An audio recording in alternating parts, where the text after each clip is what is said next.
Bom, mais uma vez, muito obrigada a todos, sobretudo ao convite, por poder continuar a partilhar convosco um bocadinho daquilo que vou estudando, que vou lendo, que vou investigando.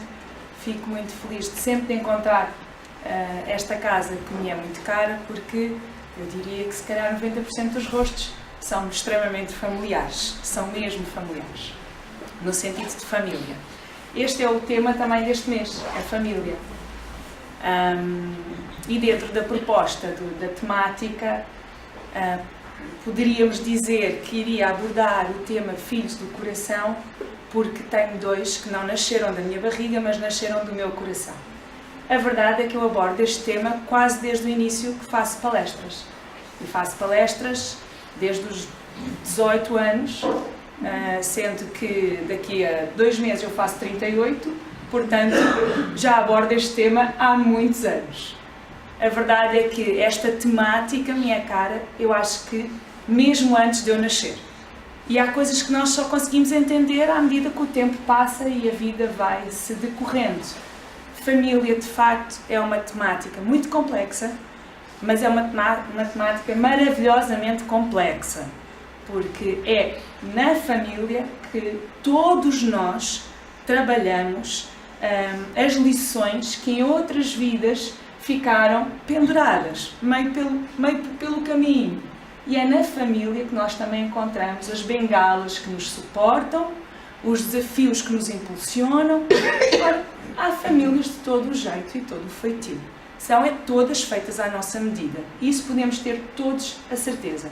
Que nem alfaiate no mundo espiritual existe equipas que vão tirar as nossas medidas e vão ajudar a construir a família, reencarnação a reencarnação, de acordo com as necessidades e de acordo com aquilo que nós fomos deixando pelo caminho, como pontas soltas que precisam ser costuradas. Bom, eu era para ter chegado um bocadinho mais cedo para testar aqui um link, mas se não der eu explico. Só para saber, tem internet? Tem? Então vai dar o link. Bom, vamos fazer o seguinte, eu vou-vos mostrar. Espera aí. Eu tenho que clicar, se calhar, primeiro no F5 para eu acionar o link.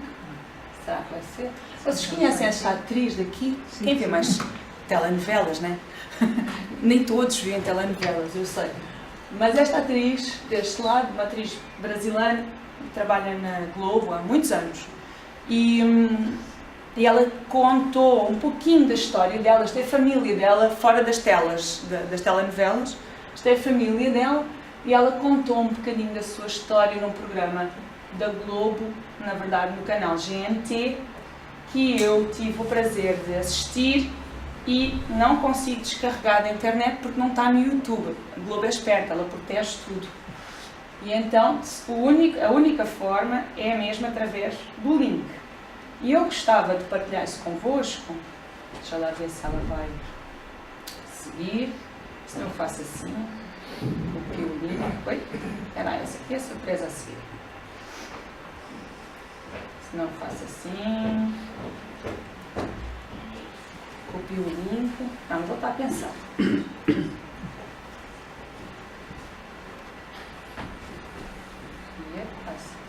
Vocês não estão a ver nada aí, mas eu sei o que eu estou fazendo aqui. Confia. Já está aqui embaixo. Já vai abrir. Agora como é que chuta daqui para lá? Ele está a pensar. Ela conta como é que foi essa maternidade dela. E essa maternidade foi através do coração e não da barriga. Mas o discurso dela, a partilha que ela faz, não é um vídeo muito longo, a partilha que ela faz, eu acho que, e eu já conversei com muitas mães que não geraram os filhos na barriga, mas sim nos seus corações, é um depoimento muito semelhante à grande maioria das pessoas. Pois nós vamos entender um bocadinho mais para a frente, com o auxílio das obras que nos são trazidas dentro da doutrina espírita, porquê? Porque é que a grande maioria faz relatos semelhantes destes? Está lento, mas chega lá. Fecha um com 2 SD. Ok. Pois, lá vem o técnico. O técnico, seria de nós nos tempos de hoje sem esses técnicos. O relato dela, para mim, é muito semelhante ao meu. Claro que depois cada história é uma história. Vai aparecer aí, deixa, vai aparecer.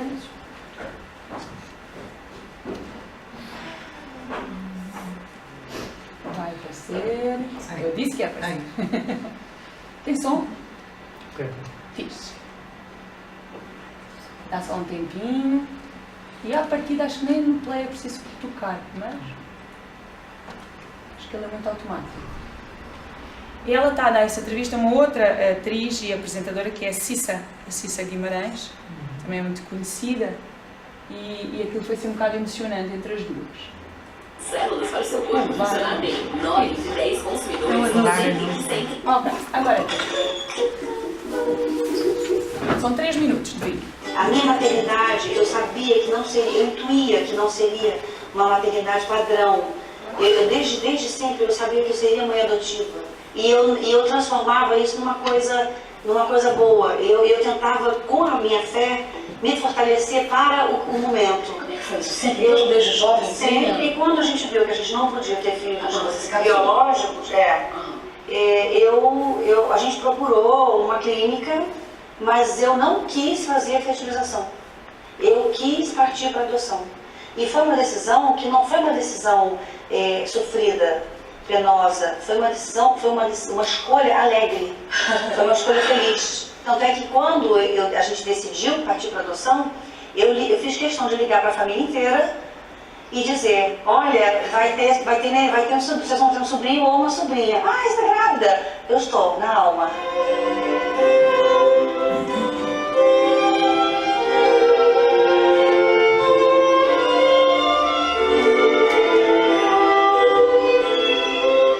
E nesses 8 meses que eu esperei, eu acordava de madrugada, aí eu rezava pro meu anjo da guarda e pro anjo da guarda da minha filha. Eu falava assim, eu tenho certeza que minha filha está em algum lugar do Brasil. E que o anjo da guarda dela proteja nesse momento. Que a livre de alguma doença, que ela venha para mim saudável, forte, alegre. Então quando eu orava de madrugada, eu chorava, aí o Ronaldo, você está chorando, você está triste? Eu falei, não, eu estou chorando porque é maternidade. A minha maternidade, foram meses assim, né? E todo o processo. De todo o processo, até minha filha chegar. Uma gestação, né? Foi uma gestação. Quando eu olhei a minha filha, eu não tive dúvidas. Eu não precisei de prova. E eu acho que isso é fé.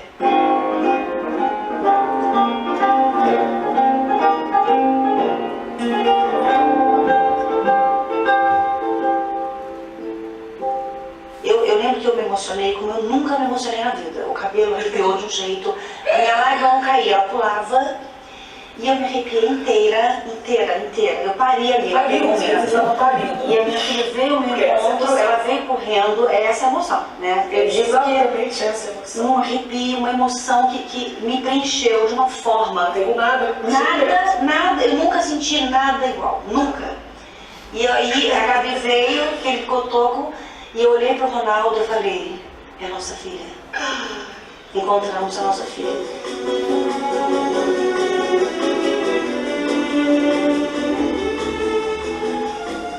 E quando minha filha chegou, eu tive leite. Meu peito fez assim. E aí quando eu olhei, eu vi que eu estava vazando. E aí eu comecei a chorar, não parava de chorar. Eu falei, gente, que milagre é esse? A minha gravidez, ela foi na alma, é um encontro de almas, de vidas. Então foi tão forte tudo, que eu me enchi desse amor, dessa maternidade, eu me preenchi inteira. Eu disse que era curtinho. Bom, agora voltando, eu estou aqui embaixo, né? Experts. Thanks. Ok. O depoimento dela é em tudo muito semelhante ao depoimento de muita gente. Nem todas as pessoas geram os filhos no coração desde a sua infância. Ela relata que ela sempre soube que esse seria o caminho. E quando por acaso se depararam com problemas de fertilidade, já sabia que aquele era o caminho, mas ainda assim foi procurar ajuda numa clínica, mas depois não avançou. Isso é muito comum numa série de pessoas que têm, eu digo, o bichinho já de outras vidas. Porquê que isso acontece? Porque nós já existíamos antes de existir. Ou seja, nós somos almas milenares que têm múltiplas existências e, algures no plano espiritual, antes desta reencarnação, muitos de nós têm consciência de algumas das possibilidades da futura reencarnação e se comprometem. Criam mesmo um compromisso. Eu vou na frente e eu serei mãe ou eu serei pai para depois vocês virem a seguir e a gente vos receber como filhos. Isto é muito, muito comum, as pessoas comprometerem-se ali. E esse comprometimento pode chegar a este detalhe de, olha, vou na frente, mas vocês não vão chegar da forma mais tradicional da coisa. Vocês vão chegar, sim, à nossa família, mas nós ainda vamos ter que vos procurar e encontrar. Mas está tudo programado nesse sentido. Quando isto é assim tão forte e tão desejado, a gente reencarna com aquela certeza lá meia no inconsciente. Eu conto sempre esta história. Eu tinha uma Barbie. Não é como agora toda a gente tem 500 mil Barbies. Eu tinha uma Barbie. Uma. E todos os natais eu pedia na carta ao Pai Natal para me oferecerem os filhos da Barbie. Mas o meu Pai Natal até está ali sentado, não me dava os filhos da Barbie, porque a vida era difícil e a Barbie era cara, e os filhos também. E então, a determinada altura, decidi pedir os filhos da Barbie. E tinha as barriguitas. Eu não sei se alguém se lembra, mas, bom, as barriguitas são o oposto da Barbie. Porque a Barbie é aquela elegância. E as barriguitas, tal e qual como diz o nome, é aquela coisa fofa e rechonchuda. Na minha cabeça, era impossível a Barbie parir a barriguita. Não dava, não passava. Nenhuma barriguita passava por aquele corpo da Barbie. Então a minha Barbie adotou as minhas barriguitas. Já nas minhas brincadeiras de criança, a adoção estava lá presente. Bom, também estava, porque eu sou filha única e eu enchi a cabeça dos meus pais para ter irmãos. Resposta, sempre. Levou 13 anos para tu vires. É porque eu sou muito especial, ficaram lá a trabalhar o meu corpo, né? Aquela coisa. Não, estou sempre a gozar. Quanto mais agora vir um segundo, foi muito difícil vires tu. E eu chateei ao ponto, e tenho memória disso, de estar na traseira do carro, o meu pai a conduzir, minha mãe ao lado, e de eu dizer, então adota. Só depois, quando eu adotei a minha filha, é que eu vim a saber que eu fui tão chata ao ponto de eles equacionarem essa possibilidade. Mas a nossa casa era uma casa muito pequenina, muito humilde, e acabou pelo projeto não seguir em frente, com muita pena minha até os dias de hoje. Então, primeiro aparece como uma solução para o meu problema de ser filha única, depois para a solução do problema da Barbie, coitada, que nunca mais conseguia, e ficou esse bichinho. Mas para mim não ficou da infância. Hoje é cada vez mais claro que ele veio comigo na minha programação, da mesma maneira que esta atriz falou isso, que ela tinha aquilo ali, ela sabia que aquele era o caminho. Depois, quando nós nos pomos a caminho, nós endereçamos um convite a alguém ao alto e de repente nós começamos a estar atentos aos sinais da maternidade. Ela teve um período de gestação, como ela diz, de 8 meses.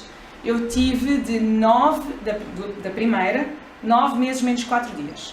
Então, quando a gente fala assim, parece mesmo um período de gestação, não é? Das tais não sei quantas semanas. E é tudo, quando a gente tem consciência, e ela é uma pessoa muito espiritualista, quando a gente tem consciência, nós somos mais do que um corpo, nós somos almas, nós estamos muito mais atentos aos sinais. Muito mais. No Evangelho do Lar, as mensagens que calhavam eram sistematicamente em torno da família. Mas quando eu digo sistematicamente é que não falhava uma. Cada vez que eu abri o Evangelho, ao acaso, ali estava, nesse sentido. Então começámos a perceber que a espiritualidade estava presente, que isso estava a ser tudo delineado. Como ela diz, a gente já não orava só aos nossos anjos da guarda, a gente orava aos anjos da guarda também dos nossos filhos. De alguma maneira, como um pai e uma mãe por vias biológicas, né? Que venha tudo bem, que corra tudo bem, que tenha saúde. Todos os desejos são semelhantes, é em tudo igual. O período de parto para muitas mulheres são horas, né? Às vezes um dia. No caso da adoção, nós às vezes falamos que são semanas, meses, né? Então, ninguém vai ser pai por esta via ou ser mãe por esta via sem desejar profundamente. Ninguém é pai ou mãe por vias do coração por acidente. Já por vias biológicas, às vezes a espiritualidade troca-nos as voltas e a coisa dá-se.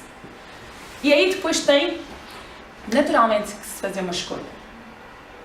Ou se adota quem vem por vias biológicas, ou não se adota quem vem por vias biológicas. Mas tenham todos vocês a certeza que todos vocês foram adotados por alguém. Podem ter sido adotados pelos vossos pais biológicos, porque ao saberem que vocês vinham a caminho, disseram: nós aceitamos e levamos adiante esta criança que está a ser formada através dos nossos corpos, ou depois dela nascer nós não a queremos, não a adotamos e alguém. Mas tenham a certeza que todos nós somos filhos do coração. Só que às vezes o coração e a barriga coincidem no mesmo corpo e outras vezes pertencem a corpos diferentes. É tão somente isto. E daí em diante, todo o resto é igual. Só o processo, a forma como chegou ao lar, o encontro de corpos, é que foi ligeiramente diferente. Porque o processo de família é um processo de encontro de almas. Muito, muito além de um mero encontro de ADNs. Okay? Então, passando aqui um bocadinho, quem não conhece fica já a ver pelas fotos. Eis os dois que estão lá em baixo, na evangelização. Filhos do coração, quando os nossos filhos vêm através dos outros, né? Porque é necessário aqui ter consciência, nós somos muito gratos a quem prestou os seus corpos para ser veículo da concretização das nossas famílias.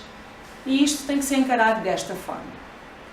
Depois, entrando aqui um pouquinho mais dentro até mesmo pela entrevista que ela deu, nós percebemos na entrevista dela que a adoção era plano A, mas a determinada altura insistiram na via biológica e parece que a adoção foi plano B. Mas quando deram conta, era plano de Deus, nem A nem B, era o que era. Isto acontece muitas vezes nas nossas vidas. Nós fazemos planos, quem diz nesta matéria dizem todas as outras, profissionais, tudo mais. Fazemos planos para a vida.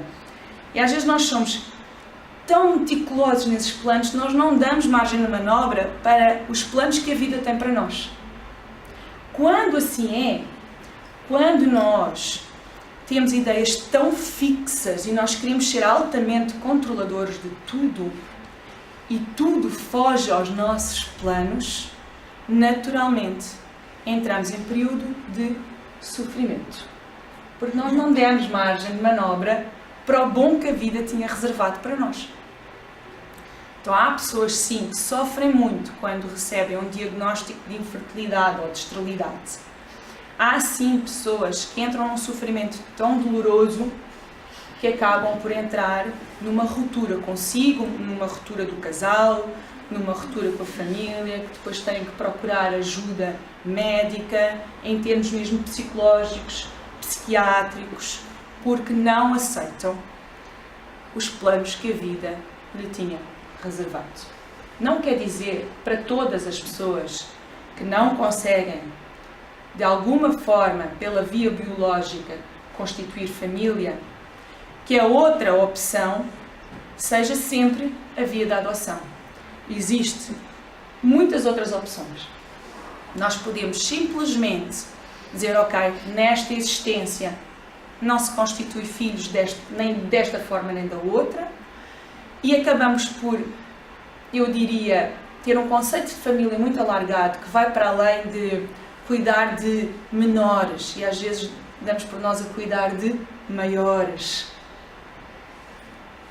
de irmãos, de pais, de amigos. É aquilo que vos falava, família não tem uma fórmula. E nós só entramos em sofrimento porque muitas vezes criamos ilusões. Na verdade, só se desilude quem se ilude. Nós não teríamos desilusões na vida se não criássemos ilusões. Ah, então Marta, não temos direito a planear nada? Não, temos, claro que sim. Claro que sim. Mas atenção em tudo o que nós apostarmos as nossas fichas, não apostem todas, guardem umas de reserva. Porque se a volta da vida for diferente daquela que imaginámos, nós podemos manter a nossa sanidade e a nossa capacidade de saber lidar com isso, ok? De facto, o testemunho dela parece assim tudo muito cor-de-rosa. Eu diria que até nisso nós fomos também muito semelhantes. Sempre falámos em adoção na nossa família, enquanto casal, mas talvez também por força da sociedade em que nos encontramos, também fomos atrás da vertente biológica da coisa. E, envolvidos 9 meses de tentativas sem sucesso, nós também entramos em sofrimento. Até que numa passagem de ano, 2009 para 2010, passagem de ano serve para a gente rever a vida e tal, devia fazer isso todos os dias, não é? A gente foi revendo a vida de Lisboa até o Algarve, tem muito tempo para rever a vida, de Lisboa até o Algarve. A gente entra em sofrimento para quê? O que é que isso está a trazer de bom para nós? O que é que... põe na balança. Nada. O que é que a gente vai fazer? Quando a gente regressar do Algarve para Lisboa, a gente vai dar seguimento ao plano A, porque a gente ficou agora preso no plano B. O nosso plano A não é este, era aquele que nós tínhamos combinado. Há várias histórias semelhantes a estas, ok? Por exemplo, trago-vos aqui, há muitas histórias de adoção que nós estamos habituados, mas nem olhamos para elas. O Super-Homem foi adotado, Moisés foi adotado, o próprio Jesus foi adotado. José é padroeiro dos pais por vias da adoção, porque José adotou Jesus. Então tem estas particularidades, não é? E que seria de Moisés se não tivesse sido adotado também. E o próprio super-homem. Não adianta ter superpoderes e não ter uma super família, não é? Portanto, ok. Vamos entrar, eu queria partilhar convosco um bocadinho sobre factos e legalidades para depois entrarmos nas questões que a doutrina espírita nos traz. E trago-vos aqui alguns números, mais de Portugal até do que do mundo. Aqui em Portugal, por acaso, não há um dia da adoção, no Brasil eu sei que há, alguns em maio, 25 de maio, já não tenho bem certeza. E depois, a nível internacional, há o 9 de novembro, mas aqui em Portugal é pouco falado ou quase nada. Os números que eu vos trago datam de 2014, são referentes a Portugal. Não acredito que estejam muito desatualizados 5 anos depois, já de estar mais ou menos por aqui, porque eles têm sido mais ou menos estáveis. Nós falamos muito em crianças institucionalizadas e há uns anos atrás o número esteve aí na berra e as pessoas ficaram todas escandalizadas, e acho muito bem até.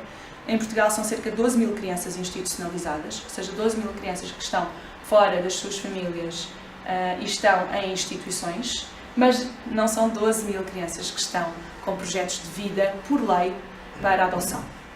Então, para vocês terem uma ideia, em 2014, dessas 12.429 estavam em situações de adotabilidade. Significa que 11.500 crianças, aproximadamente, tinham um projeto de vida que é um limbo, que é nem estão em situações de adotabilidade, nem a família biológica está em situações de cuidar. E ficam, às vezes, largos meses, largos anos, à espera que alguém se decida o que fazer com as suas vidas.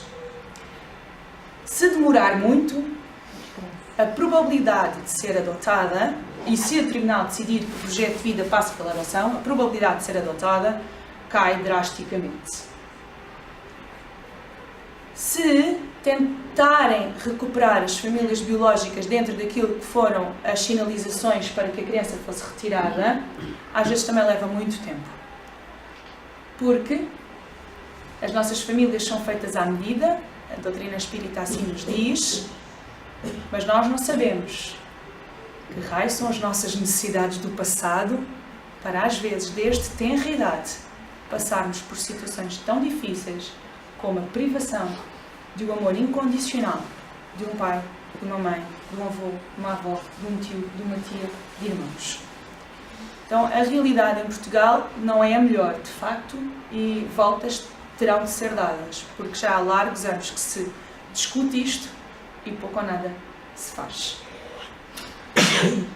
Dentro deste panorama, em 2014, eram 1805 candidatos em lista de espera.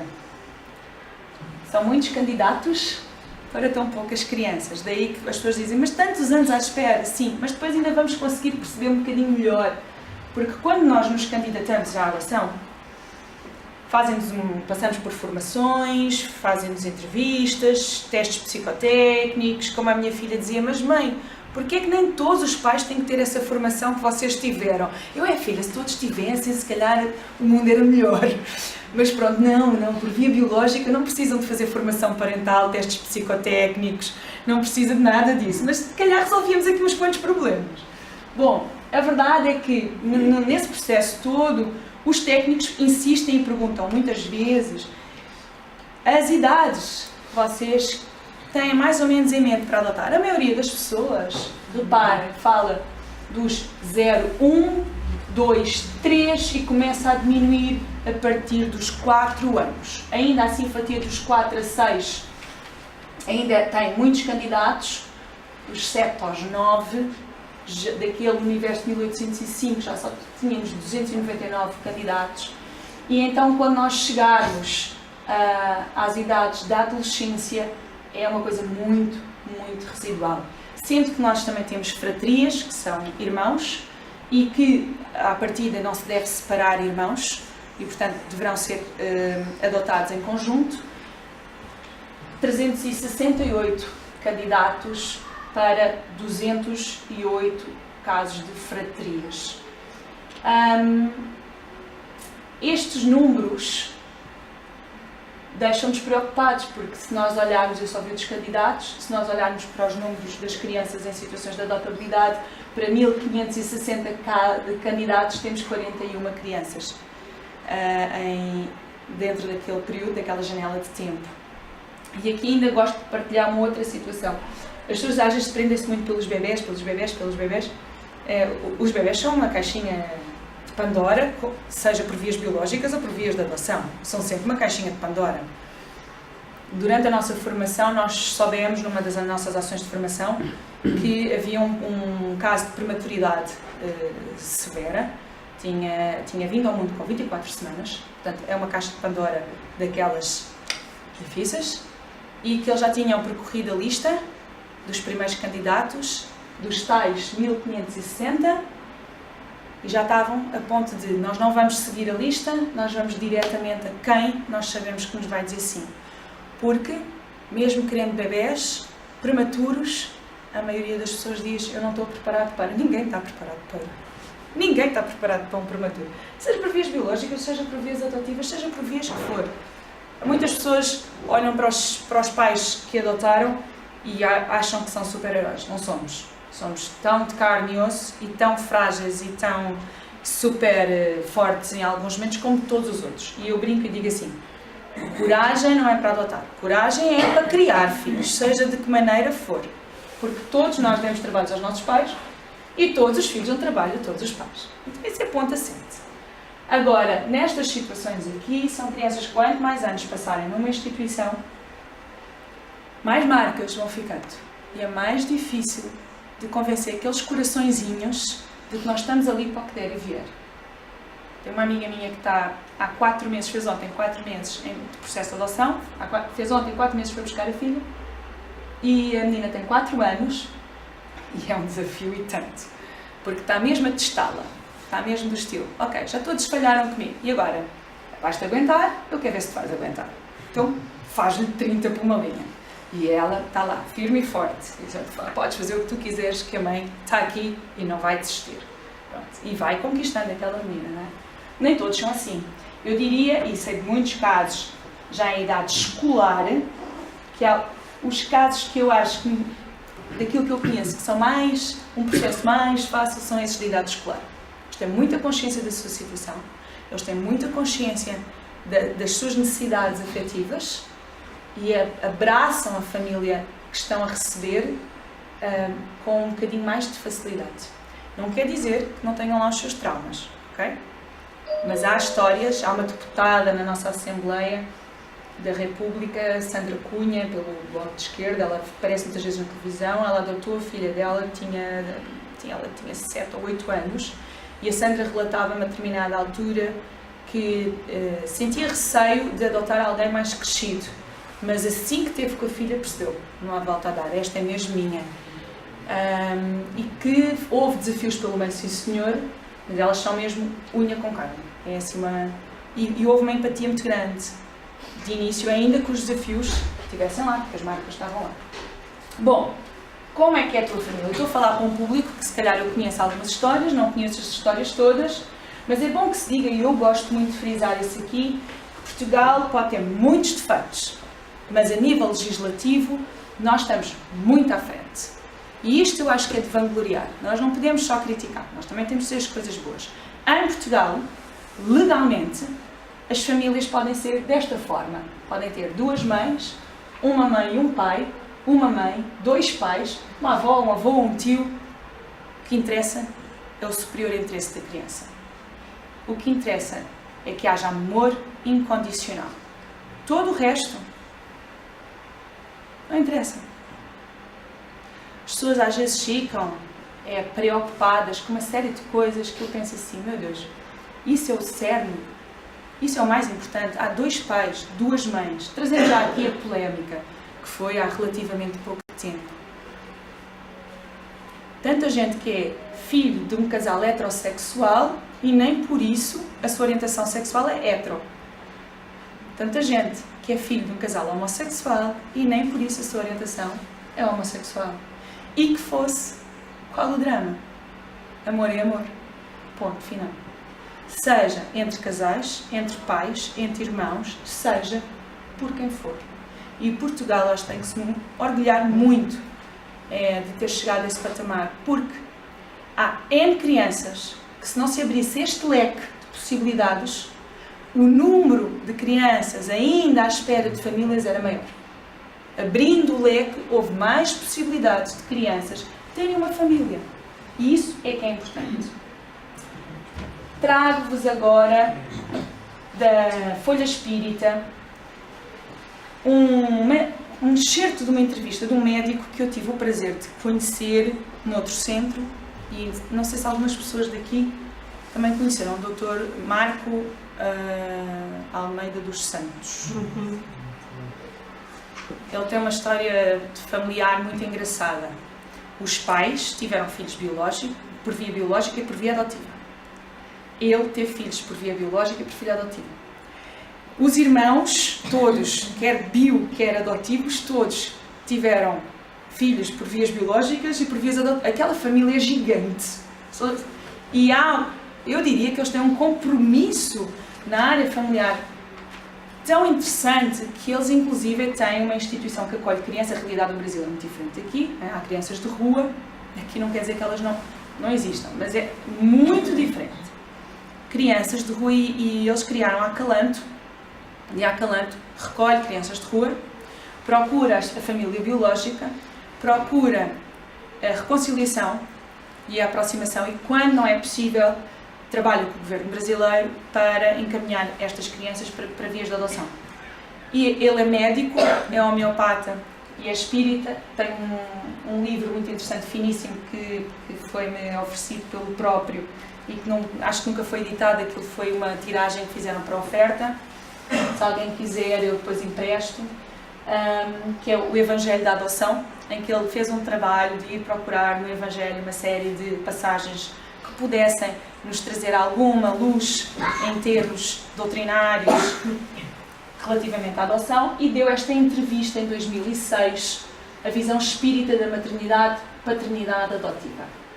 E diz-nos assim: sim, é especial porque, apesar de não ser uma maternidade biológica gerada no útero, o é no coração, na mente. As pessoas que se envolvem, tanto o pai quanto a mãe e a família, têm de ter uma vontade forte e um compromisso com esse ideal, porque as dificuldades jurídicas, familiares, sociais e psicológicas devem ser levadas em conta e são importantes. Isto porquê? Porque há N pessoas a dizer: ai, não cometas numa coisa dessas, ai, isso é muito complicado, ui, vais ficar anos à espera, ai, não. E caramba, a pessoa leva com aquilo tudo assim, e se não tiver mesmo um firme propósito, fica pelo caminho. E garanto-se, os primeiros a tentarem derrubar-nos são os técnicos da Segurança Social. E isto não é uma crítica, isto é um elogio que eu lhes estou a fazer. Eles vão testar aqueles candidatos até à última. Eles não pintam o filme cor-de-rosa, eles pintam negro. Eles assustam os candidatos, que é do estilo: estás cá com esta vontade e não vais desistir depois, porque se for para desistir depois, vão-se embora agora. Eles fazem isto mesmo. Eles assustam. Logo na primeira formação, eles só mostram vídeos de coisas que correram mal e de pessoas a falar que foi um horror. E muitos já não passam para a segunda formação, desistem. É bom que as pessoas percebam que há dificuldades, sim. Dificuldades jurídicas, dificuldades familiares, dificuldades sociais, dificuldades de preconceito. Preconceitos que as pessoas têm e que às vezes atrapalham um bocadinho. Então, estamos cá para isto, é para levar até adiante, sim senhor. Então, ele fala disto e fala muito bem. A maternidade biológica pode ser um acidente, pode não ter sido desejada e a vontade de Deus pode expressar independentemente da nossa. Então, através da fertilidade natural da mãe, o plano espiritual pode programar aquela reencarnação. No caso da maternidade adotiva, é uma gestação diferente, em que não há alteração do corpo da mulher, mas sim toda uma preparação, já que a maternidade e a paternidade adotivas são diferentes da biológica. Mas é engraçado, no caso daquela atriz, houve inclusive uma manifestação física. Não acontece, não é frequente assim, mas acontece, não é o único caso, acontece em algumas situações. Produção de leite. Vejam como é que funciona em termos espirituais e a influência que tem sobre o cérebro e tudo o que acaba energeticamente trazendo para o corpo, que expressa o que vai na nossa alma, não é? Então há algumas situações dessas. Como é que é espiritualmente? E o Dr. Marco Santos diz-nos: é sempre uma programação diferente em cada caso, como é que vias biológicas, cada caso é um caso. Naquelas pessoas que já trabalham mais com a ideia adotiva, eles incluem a adoção no seu planeamento familiar. Várias pessoas têm o desejo secreto de adotar, mas ao chegar aqui na Terra, em razão das dificuldades económicas, sociais e familiares, esquecem um pouco desse projeto que fica escondido nas suas mentes como um desejo secreto que pode ser transformado depois. Então fica ali, como eu ainda há bocadinho estava a dizer, na zona do inconsciente, e no momento certo a espiritualidade chega lá e relembra esse compromisso que foi aceite antes de reencarnar. Como é que o encontro da família por adoção é programado? Na maioria das vezes, para não dizer todas, é uma programação superior. Veja bem, se uma criança nasce para ser filho biológico de A mais B, mas infelizmente é abandonada, pode ter que haver uma reengenharia. O que é que aqui o Dr. Santos quer dizer? A programação espiritual não inclui a versão da adoção, inclui só a versão biológica. Okay? Esta criança, este espírito vai reencarnar para ser criado e amado nesta família biológica. Okay? Mas a determinada altura, porque todos nós temos o livre-arbítrio, aqueles que assumiram que iam gerar o corpo e educar a alma, abandonam o barco e desaparecem do mapa, ou não cuidam bem, são negligentes, ok? E então aí há uma reengenharia. Okay? Temos esta reencarnação, a programação não correu conforme estava estipulado, porque as pessoas têm livre-arbítrio, bora lá, nós temos que mover aqui, sim, aí sim, o plano B, o C, o D, o que tiver que ser. Tem gente que prefere deixar aquele compromisso pendente, mas numa próxima encarnação vai ter que resolver. Essa visão é muito mais ampla que a lei de causa e efeito que nos obriga a ser pais. Não existe obrigação, existe a lei do amor que nos oferece uma oportunidade. Eu gosto de dizer também aqui uma questão. podia estar programado também ser adotado por aquela família, casal ou individualmente. E a meio dessa adoção, também aquele casal ou aquele indivíduo desistir. Adiar mais uma vez. E quando eu digo mais uma vez, porque não tenho dados para dizer que são todas, mas eu, pelo estudo que já fiz sobre a temática dentro das obras da doutrina espírita, estes são os filhos que nós vamos resgatar, porque em algum momento nós os deixámos para trás. Então nós vamos atrás deles, literalmente, descobrir onde é que eles se encontram. Então quando eu digo mais uma vez, é porque mais uma vez nós decidimos que não queríamos esta família. E estava tudo encarreiradinho para lá chegar. E naquele momento, ainda esta semana, eu soube de uma situação, assim, soube de uma criança que eu conheço, não sabia da história dela, fiquei a saber esta semana. Essa criança foi retirada da família biológica, foi encaminhada para a adoção, foi adotada por um casal e foi devolvida. São casos que não passam pela cabeça de ninguém. É duro. Imaginem o que este espírito tem que ter de envergadura para saber lidar com isto aos 8 anos de idade, aqui na Terra. Não é fácil. Não é fácil. Por isso é que eu digo, tem mesmo que pintar a manta quando estão a selecionar os casais, quando estão a selecionar os candidatos, para não haver desistências depois. Porque mesmo com todo o amparo da espiritualidade, e aqui na Terra, com todo o amparo das equipas, às vezes, equipas de encarnados, de técnicos, às vezes há situações destas. Vocês digam-me o tempo? Tá bom. Já vos falei que somos todos... É que não, eu sou daquelas que falam. Já vos disse que nós somos todos adotados, porque ninguém é propriedade de ninguém. Nosso filho de hoje poderá ser nosso pai amanhã, assim estabelece a lei da reencarnação. Um filho biológico pode ser um espírito que reencarnou para resgate naquela família, causando-lhe muitos problemas, ao passo que o filho adotivo poderá ser um espírito afim que vem para trazer felicidade, mas o contrário também. Portanto, aquela ideia que a gente pensa assim, o que é, porque tem famílias que têm filhos biológicos e filhos adotivos, não é? E tem pessoas que dizem assim, não, o adotivo, esse aí é que é muito mais ligado à família. Nós às vezes fazemos filmes de Hollywood, mas garanto-vos, só podemos dizer que foi adotado naquele dia, no dia que o tribunal estabelece a adoção e há uma sentença que depois transita em julgado. Todo o resto é exatamente igual. Mais parecido, menos parecido, mais ligado, menos ligado, mais resgate, menos resgate, mais apoio, menos apoio, tudo a mesma coisa. Porque não é o ADN que nos dita essas coisas, não é o sangue que nos dita essas coisas. São as nossas existências pretéritas do passado, as nossas convivências lá de trás, as nossas afinidades ou desavenças, que hoje são o nosso ponto de partida para aquilo que nós queremos escrever na nossa história de muitas existências e de muitas vidas. A forma como chegou é só um pequeno episódio de uma longa travessia. E aqui quem fala é Marlene Nobre. No livro de Lições de Sabedoria, um livro que eu adoro. Ok, como falar disto com os nossos filhos? Eu acho esta questão uma não questão para mim, mas até há bem pouco tempo dei conta que afinal isto ainda é uma questão.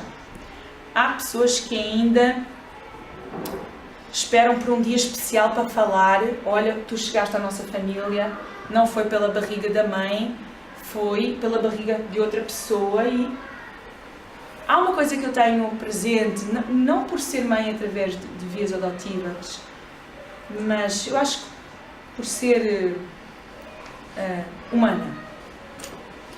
Todos nós temos o direito à nossa história, seja ela qual for. Todos nós temos o direito à nossa história. Hoje ouvia, no âmbito de más notícias sobre doenças terminais, que não se pode esconder a verdade de ninguém. Também não se pode esconder nem a forma como nós vamos partir, nem a forma como nós chegamos. É a nossa história. E a nossa história vale o que vale, mas é nossa. Então, aqui no Astronautas do Além, Herculano Pires e Chico, através de espíritos diversos, partilham um trechinho muito importante. E se tens na Terra filhos por adoção, habitua-te a dialogar com eles tão cedo quanto possível, para que se desenvolvam no plano físico sobre o conhecimento da verdade. Auxilia-os a reconhecer desde cedo que são agora teus filhos do coração, buscando reajustamento afetivo no lar, a fim de que não sejam traumatizados na idade adulta por revelações à base de violência, em que frequentemente se lhes acordam no ser as labaredas da afeição possessiva de outras épocas. Então, mas como é que a gente dá a notícia? Bom, há situações em que a gente nem precisa de se preocupar muito com isso. Para quem não conhece a minha filha mais velha, ela é São Tomense, nascida mesmo em São Tomé, e a tonalidade da pele dela não dá para acreditar que ela nasceu da minha barriga. Ainda assim já me perguntaram se o meu marido era africano. O meu marido está ali sossegadinho, ele fica com um ar muito escuro no verão, mas não chega a tanto. E eu fico a pensar assim, meu Deus, tinha que ser só o pai, nada mãe, em termos biológicos da coisa. Então, e no caso dela, que foi adotada com quase 5 anos, quer dizer, ela fez parte desse processo de forma muito consciente. Portanto, não havia como lhe dar a notícia, ela própria fez parte da notícia. O mais novo tinha 2 anos e 1 mês. E a determinada altura ele começou a construir a história, na imaginação dele, começou a construir a história dele muito parecida com a história da Mana. Ele ficava até zangado se a gente lhe dissesse que ele tinha nascido em Portugal, porque ele dizia, não nasci nada em Portugal, nasci em São Tomé. E nós, não filho, tu nasceste em Portugal. A Mana, ele queria ser exatamente como a Mana e com a história da Mana. Pronto. Às vezes, os pais ficam sem jeito, mas eu digo, é aproveitar as oportunidades que as crianças nos dão, porque elas dão-nos as oportunidades todas. Estamos a ver, sei lá, a história do Pinóquio. Pinóquio foi adotado lá pelo Gepeto. Boa oportunidade para falar disso. Estamos a ler uma história sobre uma coisa qualquer assim da adoção. Olha o filme do Super-Homem. Tem tantas oportunidades. E às vezes eles estão a ver uma notícia que está a dar na televisão e fazem uma pergunta. E a gente vai dando na medida daquilo que eles também perguntam. Para não darmos informações que eles não estão preparados ainda para receber. E então, a determinada altura era, mas mãe, porquê que eu não nasci da tua barriga? Não era tão pequenino para entender as coisas. Eu disse, filha, a barriga da mãe estava meio avariada. E então, dava muito trabalho até consertar. Depois eu já ficava muito mais velha e aí variava de vez. Para acelerar o processo tiveste de vir numa barriga emprestada. Eu pensava, serviu. Ok. Depois vai crescendo mais um bocadinho e nós vamos contando mais um bocadinho. Não é? Então fica a saber aquilo que é o mais importante. Olha, onde tu nasceste mesmo foi no coração da mãe e no coração do pai. E olha, foi muitos anos antes de tu apareceres na nossa vida. Onde é que eu estava? No céu. Tem que dar assim uma resposta que sirva, não é? Eu estava no céu? Sim, filho. Eu estava-me a preparar, estavas, e a mãe também, e o pai também. E a gente, de certa maneira, tenta dizer a verdade. E vai dando na medida daquilo que é possível receber. Não espera um momento de tchanã, porque depois sai um horror. Tenho uma amiga minha que a família esperou nem esperou pelo... Adiaram tanto, ela depois descobriu por um primo, porque o primo descuidou-se. Ela tinha 15 anos quando ela soube que tinha sido adotada. Aos 15 anos, no auge da adolescência, onde a gente não gosta de absolutamente nada em nós, e a vida é toda horrível e o caos, o primo está a conversar com ela, não sei o que é, quando a tua mãe te foi buscar, porque a tua irmã já tinha sido adotada mesmo. Oi? E o primo, foi a crise total. Ela, graças a Deus, superou essa crise, mas isso valeu-lhe muitas idas ao psicólogo. E ainda bem, porque ela conseguiu superar isso e tem uma relação maravilhosa com os pais, maravilhosa com a irmã, maravilhosa com o primo também, mas aquilo podia ter corrido mal, não é? Podia mesmo. Ok. Sim, era tipo. Eu trago só assim uns leves trechos do Evangelho da Adoção e o Dr. Marco fez a gentileza de compilar ali vários certos. Ele tem os certos e depois dá a sua interpretação. Não é um livro mediúnico, é mesmo da sua cabecinha e da sua experiência como pai, como médico, como técnico da Acalanto. Ele foi presidente durante anos e anos da Acalanto, não sei se ainda se mantém. Ele começa por contar uma das histórias de adoção que eu mais gosto, a história de Maria e de João. E quem fez este processo de adoção foi o próprio Cristo, foi o próprio Jesus. Relembremos, Jesus, na hora extrema da cruz, ao ver a sua mãe e de pé ao seu lado o discípulo que ele amava, diz à mãe, mulher, eis o teu filho. E a seguir diz ao discípulo, eis a tua mãe. E desde aquela hora o discípulo a recebeu em sua própria casa. Jesus entregou um ao outro num gesto simbólico de adoção para que não lhes faltasse o amparo mútuo. E Maria cuidou de João e João cuidou de Maria até à sua morte. Eu acho que este episódio é das coisas mais bonitas, porque nós sabemos mesmo que João cuidou de Maria como sua mãe. E muitas vezes as adoções não acontecem por vias do papel e não acontecem em tenra idade. Às vezes, a determinada altura das nossas vidas, nós descobrimos uma avózinha que não é nada a nós de sangue ou uma mãe emprestada que não nos é nada de sangue, mas que nós sentimos um carinho profundo e acabamos por cuidar. E o contrário também se dá. Há pessoas que se abeiram de nós para cuidar de nós. Nada está escrito no papel, mas também não precisa, porque em matéria de amor basta estar escrito nas nossas almas. Depois temos uma passagem no Evangelho muito conhecida, os órfãos. E mais direto que isto é um bocadinho difícil. Meus irmãos, amai os órfãos. Se soubesseis quanto é triste ser só e abandonado, sobretudo na infância, Deus permite que haja órfãos para exortar-nos a servir-lhes de pais. Que divina caridade amparar uma pobre criaturinha abandonada, evitar que sofra fome e frio, dirigir-lhe a alma a fim de que não desgarre para o vício. Agrada a Deus quem estende a mão a uma criança abandonada, porque compreende e pratica a sua lei. Ponderei também que muitas vezes a criança que socorreis vos foi cara noutra encarnação, caso em que, se pudesseis lembrar-vos, já não estarias praticando a caridade, mas cumprindo um dever. E eu gosto especialmente desta última parte, porque no início, eu acho que depois as pessoas habituaram-se, quando foi a chegada do nosso segundo filho, as pessoas já não diziam mais nada. Mas no início as pessoas diziam muito, vocês estão a fazer uma grande caridade. E o meu marido até ficava todo, grande caridade, mas não estamos a fazer caridade nenhuma. Porque parece que é assim, não é que a caridade seja uma coisa menor, porque a palavra caridade significa amor. Caridade e amor são a mesma coisa. Não é esmola. Não é um favorzinho que nós estamos a fazer a alguém. Mas também não é um ato de caridade, porque, vejamos bem, e a nossa resposta era muito neste sentido. O colo estava vazio era o nosso. Quem estava em sofrimento porque não tinha família éramos nós. Se alguém tiver a fazer uma caridade, são os nossos filhos connosco. E as pessoas ficavam a pensar, é isso mesmo. Nós é que estávamos em sofrimento. Nós é que tínhamos o colo vazio. Nós é que estávamos a precisar de preencher esse vazio. Então não sei bem quem é que fez caridade a quem. Pois, à luz da doutrina espírita, nós percebemos que tudo tem um encadeamento, tanto seja por vias biológicas, seja por vias adotivas. Nós somos todos corresponsáveis uns dos outros. E é no núcleo familiar que se encontram esses principais atores das corresponsabilidades assumidas no passado.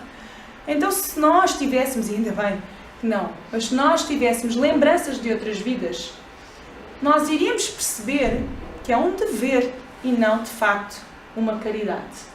E que, no fundo, nós estamos a fazer aquilo que outrora, se calhar, deixámos pendente. Ainda dentro do Evangelho segundo o Espiritismo, verdadeiros laços de família. A lição é lindíssima, é extensa, mas eu já sabia que eu tinha que gerir o tempo, então só para vocês de bocadinho. Não são os da consanguinidade, os do mesmo sangue, os verdadeiros laços de família, e sim os da simpatia e da comunhão de ideias, os quais prendem os espíritos antes, durante e depois de suas encarnações. Não? Aquilo que dita não é o ADN. E a prova está N pessoas exatamente com o mesmo ADN, mas não têm afinidade entre elas. São quase estranhos. E com outras pessoas que não têm a mesma carga genética, há uma afinidade, uma coisa assim, uma inexplicável. inexplicável, mas dentro da doutrina espírita nós sabemos perfeitamente qual é a explicação. Por último, o menor carente com a espada da divisão. Não julgueis que vim trazer à terra a paz à terra. Vim trazer não a paz, mas a espada. Eu vim trazer a divisão entre o filho e o pai, entre a filha e a mãe, entre a nora e a sogra. E os inimigos do homem serão as pessoas da sua própria casa. Esta lição às vezes é difícil de compreensão, porque ela tem umas palavras meio fortes. Tem N interpretações. Esta é só uma. Muitas vezes, quando se adota uma criança, há uma divisão na família alargada. Há pessoas que não aceitam, avós, tios, primos, que não aceitam a chegada de um elemento novo à família por vias que não sejam única e exclusivamente as do sangue. E aí dá-se uma divisão. Da mesma maneira que amigos também se afastam um pouco. Por sorte, nós não tivemos essa experiência, tivemos exatamente o contrário. Eu acho que a nossa família ainda ficou muito mais unida. E houve grandes lições que se aprenderam nesse processo. Pessoas que, antes da chegada dos nossos filhos, tinham alguns preconceitos relativamente à cor de pele, e hoje morreu esse preconceito completamente. Porque fica difícil ter esse preconceito quando a neta, o sobrinho, o primo tem inequivocamente, não é? Uma pele com uma tonalidade diferente, um cabelo com uma textura diferente. Então, de repente, não há mais justificação para ter preconceito. Porque nós sabemos que amam, que sentem, que pensam, que dão, sem esperar nada em troca, como qualquer outra criança. E são essas crianças que às vezes desarmam os adultos, cheios de si, cheios dos seus ideais, e de repente nós temos um amigo nosso que tinha assim umas ideias muito preconceituosas. E engraçado, desse grupo de amigos, a Madalena elegeu sempre aquele nosso amigo como quase o tio emprestado predileto. Bastava a gente se reunir que ela corria logo em primeiro lugar a ele.